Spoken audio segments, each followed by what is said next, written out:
Morning guys. आज मेरा C section delivery का 10th डे है। 10th डे के दिन ही आज मैं नहा रही हूँ पहली बार, मतलब डिलीवरी के बाद।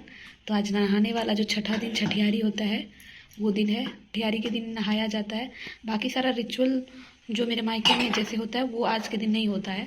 बस नहाया जाता है, सोंठ बनता है, बांटा जाता है सब में। सब लेडीज़ आती हैं और मेरी यीशु मेरी दवाइयों को टच करते हुए, देखो खांस रही हो, दवाई के सामने नहीं खांसना चाहिए कभी भी।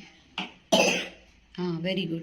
तो डिलीवरी के बाद नहा नहीं लेती है माँ और बच्चा, तब तक दूसरे रूम में रखा जाता है उन लोगों को। आज फाइनली मैं इस रूम से बाहर जा रही हूँ, नहा भी रही हूँ। आज मौसम इतना ज्यादा खराब कर रखा है ना, ठंड मुझे लग रही है। अभी मौसम एकदम बारिश वाला है, बहुत ठंड कर रखा है। डर भी लग रहा है कि नहाऊंगी तो कहीं मुझे ठंड ना लग जाए। फाइनली अपने रूम में जा सकती हूँ। जब तक एक लेडी नहा नहीं लेती है डिलीवरी के बाद तो उसको साइड वाले रूम में रखा जाता है। और उस रूम में रहने पे ना बहुत ज़्यादा ख़राब लगता था मुझे। मतलब किसी का आना जाना नहीं और अकेले रहो बच्चे के साथ, बहुत मज़ा नहीं आता था। मतलब एक तो आप डिलीवरी हुई है, ऊपर से उसका भी एक प्रेशर रहता था, तो अच्छा नहीं लगता था। तो बाकी उसमें ईशु मेरी बीच बीच में आती थी, तो उसी को देख के मुझे जो थोड़ा अच्छा लगता था। उसको मैं दिन भर बोलती थी यहीं पे बैठे रहो, यहीं पे खेलो, तो वो ज़्यादा रहती नहीं थी क्योंकि उसे तो बाहर घूमना पसंद है। और यहाँ मेरा बच्चा था, ये अपनी दुनिया में ही मस्त रहता था। मैं क्या कर सकती, बस मैं इसको देख देख के अपना दिन काटती थी कैसे भी। फाइनली आज वो लास्ट दिन है। लगभग मैं 3 दिन इस रूम में रही, उसके बाद आज मेरा छठा दिन कंप्लीट हो गया और आज छठियारी है बाबू का। तो आज नहाएंगे मैं और बाबू दोनों, और फाइनली अपने रूम चले जाएंगे और इस रूम से छुटकारा मिल जाएगा हम दोनों को। नहाने से पहले यहाँ मुझे और बाबू दोनों को क्योंकि शायद ये हम लोग दोनों का पहला नहाए है, इसीलिए ऐसा कुछ रिचुअल है जिसको शुभ माना गया है। तो यहाँ पे बाबू को नहला रही है, नहलाने वाले आई थी वही लेडीज ही नहलाती है, तो वही यहाँ पे नहला रही है गर्म पानी से। और आज का मौसम बिल्कुल ठंडा कर दिया था। उसके बाद नहला के मैं भी नहा ली हूँ और बाहर आई हूँ नाई से नेल कटवाने।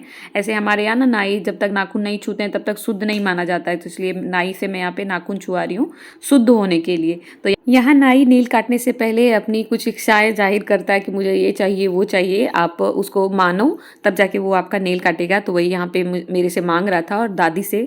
और उसके बाद वो सब हो जाने के बाद यहाँ पे आग के चारों ओर भी एक रिचुअल होता है, चारों ओर घूमना पड़ता है। और ये रिचुअल मेरे लिए बहुत हार्ड था। एक्चुअली मेरा डबल सीजर है और बेबी को लेके गोदी में लेके अभी 10 दिन ही कंप्लीट हुए हैं, और उसमें लेके मुझे घूमना था। ऊपर से बारिश भी हो रही थी और जल्दी जल्दी घूमना था ताकि बेबी मेरा भीग नहीं जाए।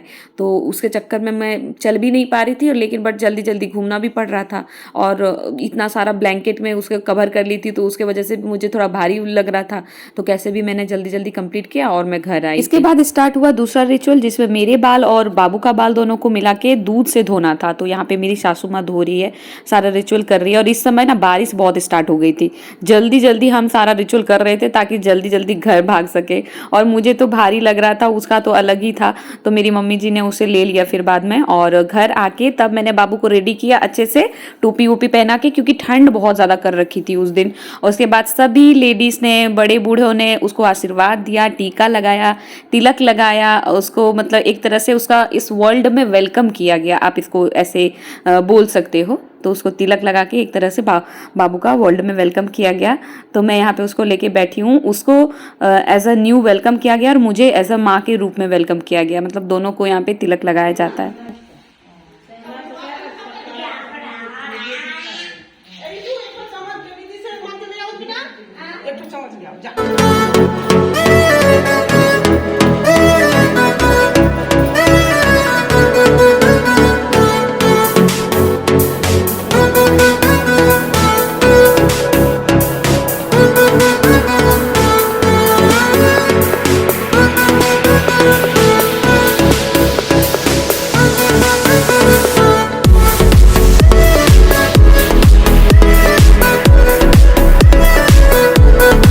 सारा रिचुअल प्रोसीजर होने के बाद मुझे ये सौंठ खाने को मिला है। यहाँ पे इस दिन ये स्पेशल चीज़ है, ये तो बनता ही है। और मतलब माँ को खिलाया जाता है। इससे कहते हैं कि फीडिंग अच्छे से बाबू लेता है और फिर हीलिंग होती है अच्छे से, घाव अच्छा से हील करता है। बट मैं ज़्यादा नहीं खा सकती क्योंकि सीजर में ज़्यादा नहीं खाया जाता है। फिर मैं उसको खा के जब ऊपर अपने रूम फाइनली आई तो मुझे यहाँ पे प्रॉपर खाना दिया गया, जिसका वेट मैं लगभग कई दिनों से कर रही थी। आप मेरे फेस से भी पता कर सकते हो, मुझे इतना ज़्यादा टेस्टी लग रहा था खाने में। फिर मुझे कहा गया कि आज मैं श्रृंगार कर सकती हूँ अच्छे से, क्योंकि इतने दिनों से मैंने कुछ भी नहीं किया था, ना मैं बाल झाड़ रही थी अच्छे से, ना मेकअप कर रही थी, कुछ भी नहीं, और आज मैं अच्छे से प्रॉपर श्रृंगार कर सकती हूँ। तो मुझे तो बड़ा अच्छा लग रहा था। और ईशु ने भी मेरे साथ मतलब महावर वगैरह सब चीज़ लगा लिया था। मैं उसको ज़्यादा लगाने नहीं देती हूँ, इसलिए उसे जब भी मौका मिलता है ना तो वो लगा लेती है। तो मैंने भी अभी अच्छे से श्रृंगार कर लिया। फिर मुझे रात को फिर डिनर दिया गया। आज डिनर में बना था चावल वगैरह। ऐसा माना जाता है छठियारी के दिन बहुत सारा वैरायटी का खाना बना के दिया जाता है, जिसमें आपको मैं बता रही हूँ चावल, दाल, बरी की सब्जी है, साग है, पकोड़े हैं, भुजिया है, फिर ये किसकी सब्जी है या याद नहीं है मुझे, उतना बहुत दिन हो गया ना। और फिर एक कुछ भी था, तो बहुत टाइप के सब्जी थे यहाँ पे। तो मैं खा रही थी, मैं तो इतना खा भी नहीं पाई थी, आधा तो वेस्ट ही चला गया था, पर जितना हो सका मैं खाई। फिर नेक्स्ट डे से तो मुझे इतना ज़्यादा खाना मिलेगा भी नहीं, मतलब जब छोटा बेबी होता है वो अगर आपके फीट पे है तो बहुत सोच समझ के खाना पड़ता है। तो खा पी के आए हम अपने फाइनली अपने रूम में। उसके बाद हमने बहुत सारे फोटो शूट की बाबू के साथ, वीडियो बनाया हमने, मतलब अपने सारे मेमोरीज को हमने कैद किया। फिर रात को देखो मैंने बाबू को कैसे लपेट दिया है टॉवल में। इसको ना ऐसे ही नींद आता है। डॉक्टर ने भी कहा था कि बाबू को, बच्चे को रात को ऐसे अगर लपेट के सुलाओगे तो फिर बहुत अच्छी नींद लेता है छोटा बच्चा, क्योंकि उसे अपने मम्मा के वोम्ब की आदत होती है, गर्भ की आदत होती है, दैट्स वाई वो अच्छे से सोता है। ऐसा रहा छठियारी का दिन। तो आई होप आप लोगों को ये ब्लॉग अच्छा लगा होगा। If you like this video, do subscribe my channel and hit the like button. Thank you. Bye.